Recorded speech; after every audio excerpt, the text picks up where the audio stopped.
ഒരു പഴയ കഥയുണ്ട്, കേട്ടിട്ടുണ്ടാവും. ഒരു മുത്തശ്ശൻ തൻ്റെ പേരക്കുട്ടിയോട് ഇങ്ങനെ പറയുന്നതാണ്: എൻ്റെ ഉള്ളിൽ എപ്പോഴും രണ്ട് ചെന്നായ്ക്കൾ തമ്മിലൊരു പോരാട്ടമാണ്.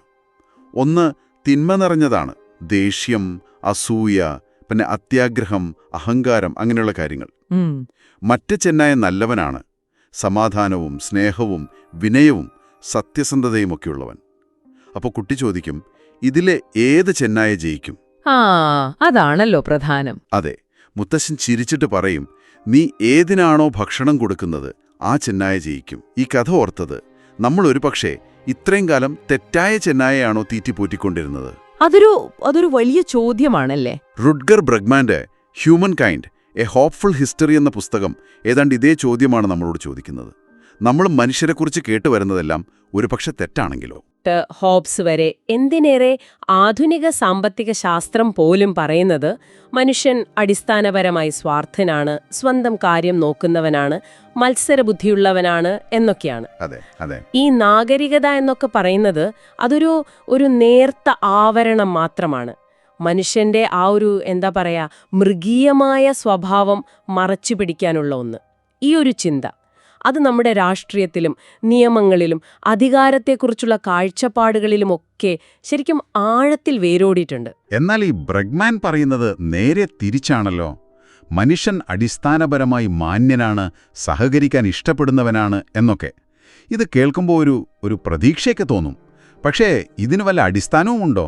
കാരണം ലോകത്ത് നടക്കുന്ന കാര്യങ്ങൾ കാണുമ്പോൾ അങ്ങനെയല്ലല്ലോ തോന്നുന്നത്. ഇടിപ്പിച്ച ചില പരീക്ഷണങ്ങളുണ്ടല്ലോ, അതിനെയൊക്കെ ചോദ്യം ചെയ്തുകൊണ്ടാണ്. ഈ മിൽഗ്രാമിന്റെ ഷോക്ക് പരീക്ഷണമൊക്കെ പോലെയാണോ? അതെ, മിൽഗ്രാമിന്റെ പരീക്ഷണം ഓർമ്മയില്ലേ? ഒരു അതോറിറ്റി പറഞ്ഞാൽ സാധാരണ മനുഷ്യർ മറ്റൊരാളെ ഉപദ്രവിക്കാൻ മടിക്കില്ല എന്നൊരു ഭീകരമായ കണ്ടെത്തൽ. പക്ഷേ ബ്രഗ്മാൻ പറയുന്നത് അതിന്റെ പിന്നിലെ യാഥാർത്ഥ്യം കുറച്ചുകൂടി സങ്കീർണമാണെന്നാണ്. പങ്കെടുത്തവർ ശരിക്കും കടുത്ത മാനസിക സമ്മർദ്ദത്തിലായിരുന്നു. പലരും ആ പരീക്ഷണം നിർത്താൻ മുകളിലുള്ള ആളുടെ അനുവാദം കിട്ടുമോന്ന് നോക്കുകയായിരുന്നു. അല്ലാതെ അവർ ക്രൂരത ആസ്വദിക്കുകയായിരുന്നില്ല. ഓഹോ, അപ്പൊ അതിന്റെ വ്യാഖ്യാനം നമ്മൾ കേട്ടതിൽ നിന്ന് വ്യത്യസ്തമാണല്ലേ? അതെ. അതുപോലെ മറ്റൊന്നാണ് സ്റ്റാൻഫോർഡ് പ്രിസൺ പരീക്ഷണം. ഗാർഡുകളായി അഭിനയിച്ചവർ ഭയങ്കര സ്വേച്ഛാധിപതികളായി മാറിയെന്ന്. അതും കേട്ടിട്ടുണ്ട്. അതും പങ്കെടുത്തവരുടെ ഉള്ളിലെ ഇരുട്ട് പുറത്തു വന്നതല്ല, മറിച്ച് ആ പരീക്ഷണം നടത്തിയവർ ഈ ഗാർഡുകളെ കൂടുതൽ കാർക്കശ്യം കാണിക്കാൻ പ്രോത്സാഹിപ്പിക്കുകയായിരുന്നു. ഒരു തെറ്റായ രീതിശാസ്ത്രം. അപ്പൊ ഇവയൊന്നും മനുഷ്യന്റെ അടിസ്ഥാന സ്വഭാവം മോശമാണെന്നതിന് തെളിവല്ല. പക്ഷേ ഈ വ്യാഖ്യാനങ്ങൾ ഉപയോഗിച്ച് മനുഷ്യരെ പേടിപ്പിക്കാനും അവരെ നിയന്ത്രിക്കേണ്ടവരാണെന്ന് വരുത്തി തീർക്കാനും പലപ്പോഴും ശ്രമങ്ങൾ നടന്നിട്ടുണ്ട്. ശരിയാണ്. ഈ പരീക്ഷണങ്ങളുടെയൊക്കെ പേരിൽ മനുഷ്യനെ മൊത്തത്തിലങ്ങ് എഴുതിത്തള്ളുന്നത് നമ്മൾ കണ്ടിട്ടുണ്ട്.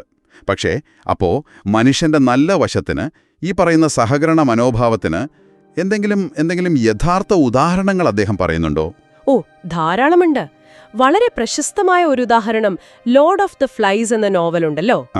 കുട്ടികൾ ഒരു ദ്വീപിൽ അകപ്പെട്ടിട്ട് കാടന്മാരായി മാറുന്നത്. അതെ, അതിന് ഘടകവിരുദ്ധമായ ഒരു യഥാർത്ഥ സംഭവം ബ്രഗ്മാൻ പറയുന്നുണ്ട്. ശരിക്കും ഒരു കപ്പൽ തകർന്ന് ഒരു പസഫിക് ദ്വീപില് ഒരു കൂട്ടം സ്കൂൾ കുട്ടികൾ അകപ്പെട്ടുപോയി. അവർ പക്ഷേ പരസ്പരം തല്ലുകൂടി നശിക്കുകയല്ല ചെയ്തത്.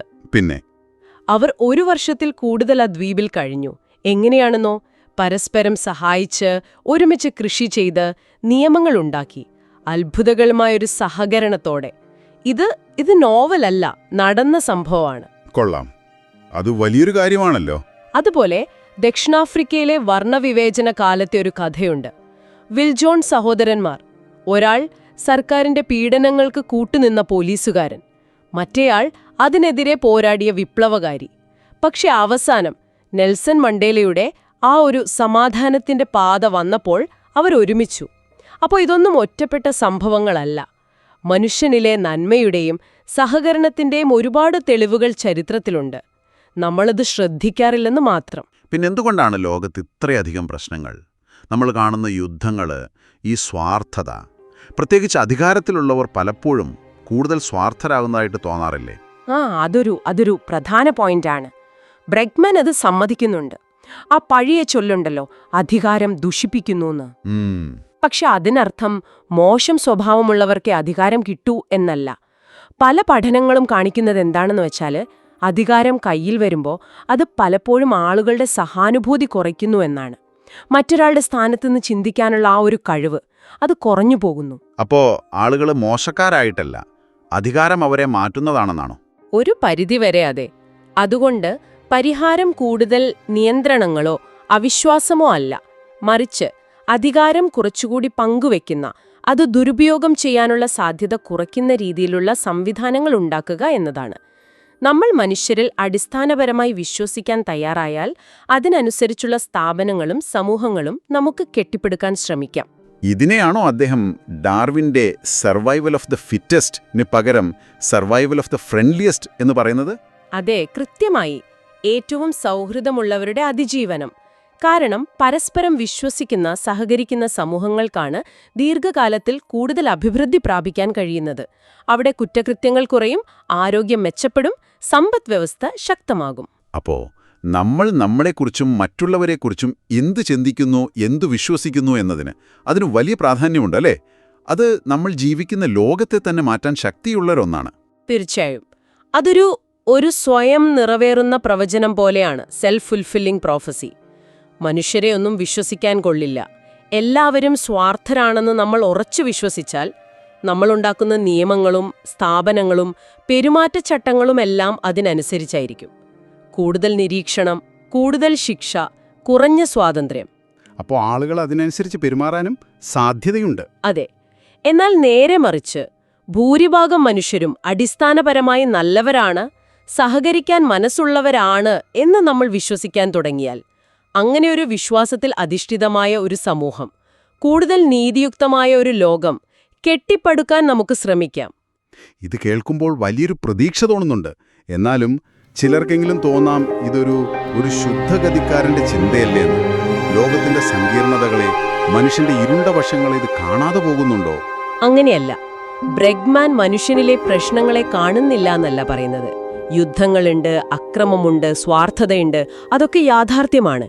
പക്ഷേ അത് മാത്രമാണ് യാഥാർത്ഥ്യം, അതാണ് മനുഷ്യന്റെ അടിസ്ഥാന സ്വഭാവം എന്ന് കരുതുന്നത് തെറ്റാണെന്നാണ് അദ്ദേഹം വാദിക്കുന്നത്. അതായത് കഥയുടെ ഒരു ഭാഗം മാത്രമേ നമ്മൾ സാധാരണ കാണാറുള്ളൂ. അതെ. ഓരോ യുദ്ധം നടക്കുമ്പോഴും അതിനൊരു സമാധാന ഉടമ്പടിയും ഉണ്ടാകുന്നുണ്ട്. ഓരോ വലിയ തട്ടിപ്പ് നടക്കുമ്പോഴും അതിന്റെ 1000 ഇരട്ടി നിശബ്ദമായ സഹായങ്ങളും സഹകരണങ്ങളും ലോകത്ത് നടക്കുന്നുണ്ട്. നമ്മൾ പക്ഷേ കൂടുതൽ ശ്രദ്ധ കൊടുക്കുന്നത് ആ ചീത്ത ചെന്നായിയുടെ കഥകൾക്കാണ്. അപ്പോ വീണ്ടും ആ പഴയ കഥയിലേക്ക് വരുന്നു. നമ്മളെ ഏത് കഥയാണ് വിശ്വസിക്കേണ്ടത്? ഏത് ചെന്നായിയാണ് ഊട്ടേണ്ടത്? മനുഷ്യൻ അപകടകാരിയാണെന്നും അവനെ നിയന്ത്രിക്കണമെന്നുമുള്ള കഥയോ, അതോ മനുഷ്യനിൽ നന്മയുണ്ടെന്നും സഹകരണത്തിന് സാധ്യതയുണ്ടെന്നുമുള്ള കഥയോ? ലോകത്തെ സ്വാധീനിക്കാൻ ശക്തിയുള്ള ആശയങ്ങൾ വേറെയില്ല. കാരണം അവസാനം നിങ്ങൾ എന്താണോ പ്രതീക്ഷിക്കുന്നത് അത് നിങ്ങൾക്ക് കിട്ടാനാണ് സാധ്യത. ശരിയാണ്. ഒരു പക്ഷേ ഇന്നിന്റെ ഈ ഭിന്നിച്ചു നിൽക്കുന്ന കാലഘട്ടത്തിൽ മനുഷ്യരിലുള്ള ഒരു അടിസ്ഥാനപരമായ വിശ്വാസം വീണ്ടെടുക്കാൻ ശ്രമിക്കുന്നത് അതായിരിക്കും ഏറ്റവും വിപ്ലവകരമായൊരു കാര്യം, അല്ലേ? അതെ. അപ്പൊ കേൾക്കുന്ന നിങ്ങളോടാണ് ചോദ്യം. നിങ്ങൾ ഏത് ചെന്നായ്ക്കാണ് ഭക്ഷണം കൊടുക്കാൻ തീരുമാനിക്കുന്നത്? മനുഷ്യരാശിയെക്കുറിച്ചുള്ള പ്രതീക്ഷ നൽകുന്ന കഥയ്ക്കോ അതോ നിരാശയുടെ കഥയ്ക്കോ? അതൊന്ന് ചിന്തിച്ചു നോക്കാവുന്നതാണ്.